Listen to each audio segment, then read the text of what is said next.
директорот поранешен. Претпоставувам тоа ќе го следи него во текот на неговиот живот и тоа е негова приватна работа. Јас тука немам што да кажам.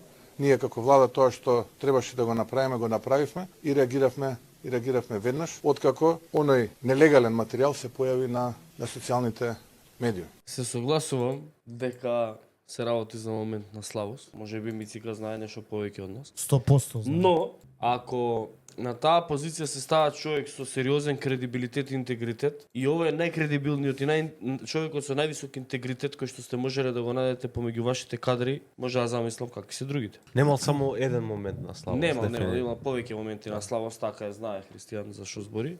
Но мислене на работа, само да знаеш кога се појавува такви материјали на социјалните мрежи или било каде, може да се појават и на официјален медиум. Ако јавниот интерес е поголем од интересот на поединецот, тогаш тој нелегален материјал станува легален, бидејќи станува збор за јавен интерес. И тоа нашиот устав го препознава и нашите закони го препознаваат. А ако објавувањето на тој материјал, легален, нелегален, ирелевант кај да се појавил, доведе до правна разрешница и заштитување на јавниот интерес. Во случајов јавниот интерес е клиниката за неврологија да има директор и доктори кои што не се дрогираат и кои што нема да наштетат на животот и здравјето на пациентите, тој материјал тогаш станува легален. Така да ирелевантна е констатацијата дали е легален или нелегален материјалот. Например, нелегален и Watergate, ама поради јавниот интерес станува легален. И падна никс. Така е. Кој да го пуштил? Кај да е објавен?